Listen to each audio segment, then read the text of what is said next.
Сәлеметсіңдер ме балалар? Бүгін біздің каналымызда математика 1 сыныптың 54 сабағы бас қатырғыштар мен ребустар тақырыбы.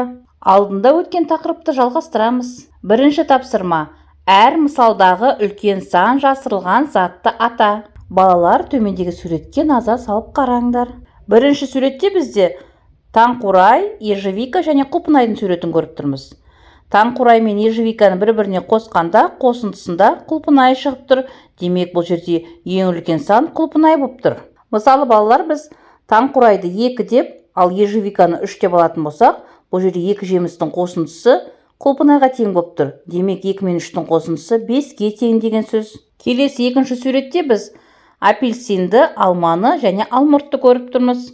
Апельсинені алманы азайтқан кезде алмұртқа тең болып тұр. Бұл жерде балалар ең үлкен сан апельсин болып тұр. Өйткені апельсиннен біз алманы азайтқан кезде ол алмұртқа тең болып тұр. Мысалы, апельсинді біз 7 деп алатын болсақ, ал алманы 3 деп алатын болсақ, 7 мен 3-тің айырмасы 4-ге тең болып тұр. Келесі екінші тапсырма.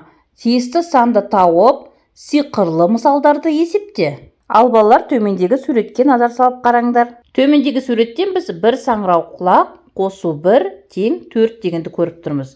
Демек, бұл жерде бір саңырау құлақ 3-ге тең деген сөз. 3 пен 1-дің қосындысы 4-ге тең болады. Содан соң біз саңырау құлақты білеміз, 3-ге тең болғанын. Демек, 3 пен 3-тің қосындысы 6-ға тең деген сөз. Келесі екінші суретке қарайық, балалар. Бұл жерде саңырау құлақ қосу 5 тең 9 дейді. Енді саңырау құлақтағы белгісіз санды табу үшін біз 9-дан 5-ті азайтамыз. Сонда 4 қалады. Демек, саңырау құлақ бізде 4-ге тең деген сөз. Ал төмендегі суретке қарайық. Бұл жерде 2 саңырау құлақты бір-біріне қосқан.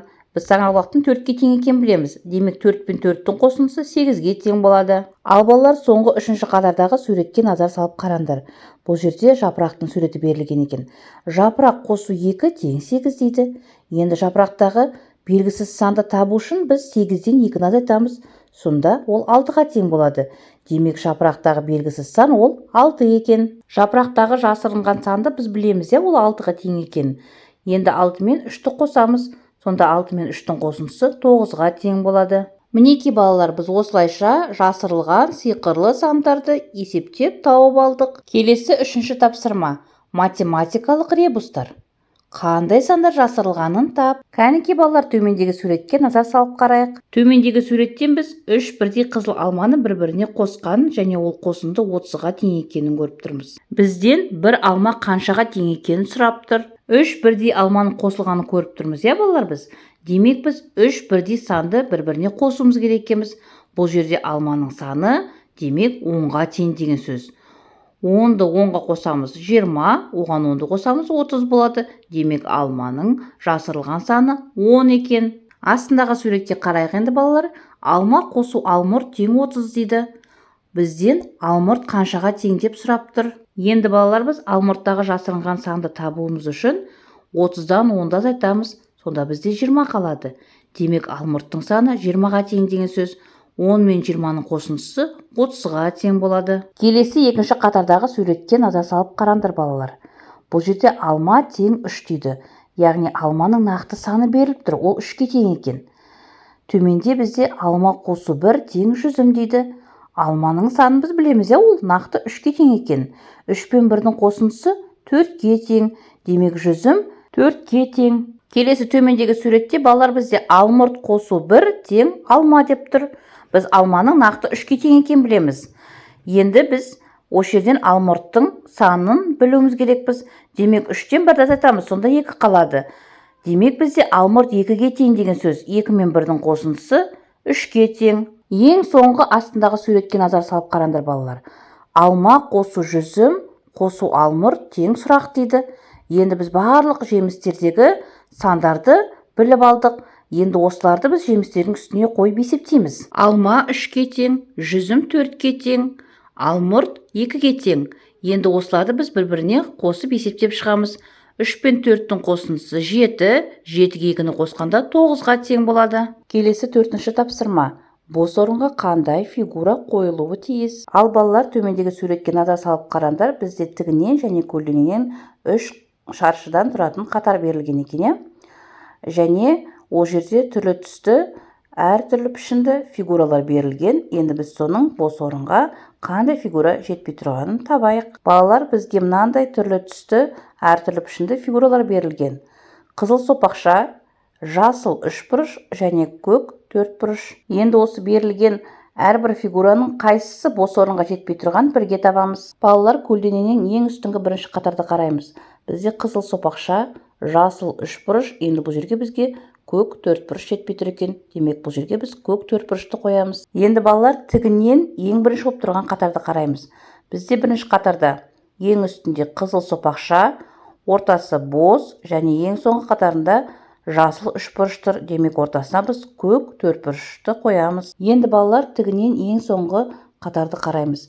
Біз бұл жерге көк төртбұрышты қойып алдық. Ортасы бос және ең соңында қызыл сопақша тұр. Демек, ортасына біз жасыл үшбұрышты қояды екенбіз. Енді балалар, екінші суретке назар салып қарайық. Бізде бұл жерде көк домалақ, қызыл домалақ және жасыл домалақ берілген. Ортаңғы қатарда бізде көк домалақ бар, қызыл домалақ бар. Сонда бізде жетпей тұрғаны жасыл домалақ екен. Осы жасыл домалақты біз осы бос орынға қояды екенбіз. Мінекей балалар, осылайша біз бос орындарға тиісті қандай фигура жетпей тұр, солардың барлығын орнына қойып шықтық. Келесі 5-ші тапсырма. Сен зерттеушісің.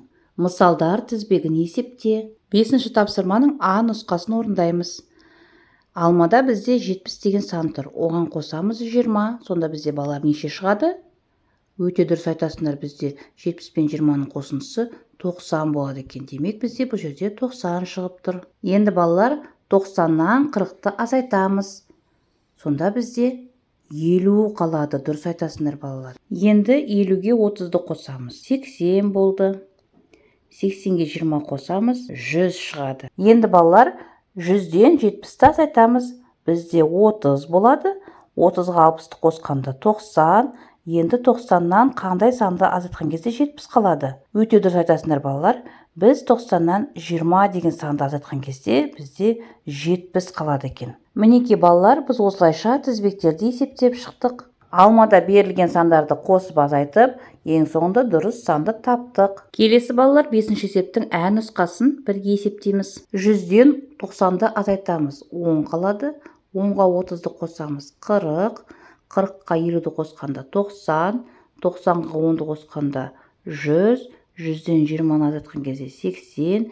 80-ден 70 азайтқан кезде 10. Енді балалар, 10-ға нешені қосқанда 50 болады. 10-ны білу үшін 50-ден 10-ды азайтамыз. Сонда бізде 40 болады. Демек, 10-ға 40-ты қосқанда 50 шығады. Мінекей балалар, осылайша біз алмада жазылған сандардың тізбегін қосып азайтып, ең соңында санды дұрыс таптық. Осымен балалар, бүгінгі сабақ аяқталды. Бұл сабақ сендерге түсінікті болды деген ойдамын. Сабаққа назар салып қарағандарыңа рахмет. Сабағымызға лайк басып, каналға тіркелуді ұмытпаңдар. Келесі кездескенше.